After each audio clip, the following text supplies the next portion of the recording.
Then I'm going to send you the video when we're done. But lateral thoracic glides, hands are on the hips. You're focusing on think of the lower part of the rib cage that you want to push to the side. You're going to throw that rib cage laterally. Same kind of repetition scheme of around 5 to 7. Let me pause the recording there. Let's go over your 90-90 toe box progression. Now, you will probably cramp on this one when you first start. I wanted to give you a couple weeks to just get the drill down. If your butt hasn't touched the ground yet, we're going to try this progression and see if it helps. Let me see there. Okay, so we're down in the 90-90 toe box position. We've been working on just a normal progression of one hand down and then rotating to the other side and gradually building it up to no hands, the other side. So what I want us to do, Patrick, is actually, you talked about hip tightness. To neutralize hip tightness, the best way to always do that is to turn on the opposing muscle group. So what you're going to do is you're going to start in your 90-90 toe box position, tall chest, belly breathing, hand down. And all I want Patrick to do is, if you're looking at my left leg, is I want Patrick to raise his leg. So I'm just holding it up, and I'm trying not to be compensating big time with the chest. Chest is up. Hold it up for a 7 count. This will cramp on you again on the first one. So just give it some repetitions. Switch sides. Do the same thing, 7 count. Okay? So that's a 90-90 toe box leg lift. And that's really the only progression I want you to do with that movement. Okay, questions? Yes. On the 90-90, where should your thighs start? Ask that question in another way. So when you're sitting down, so like if, my chest is high here, I'm facing this way.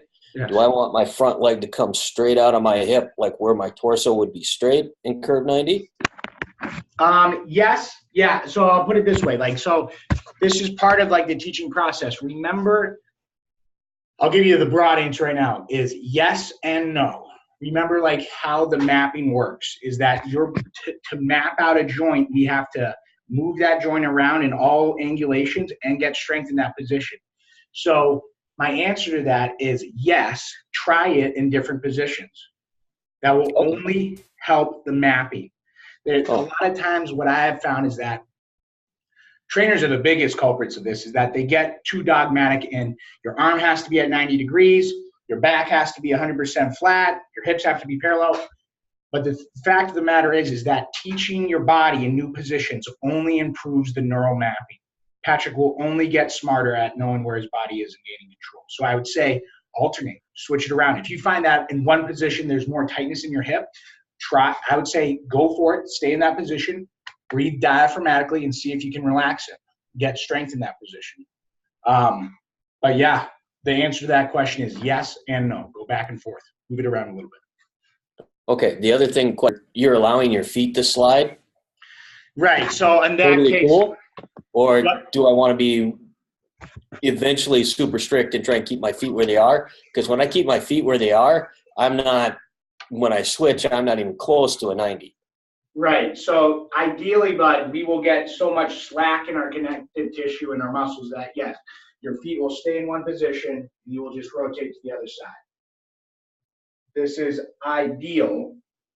Now, when you're doing the leg lifts, the goal is actually a strength. This is a mobility drill.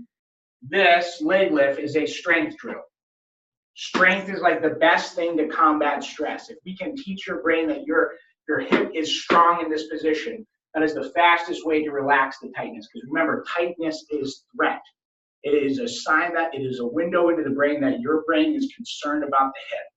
And usually the biggest reason why is because there's weakness there. And it's scared that it will hurt itself. So what it will do is it will put the brakes on Patrick and tighten tissues up. So this is a strength movement, 7 count. This, if we just do the 90-90 toe box, is a mobility drill. Okay? Does that answer the question? Yep. Okay. So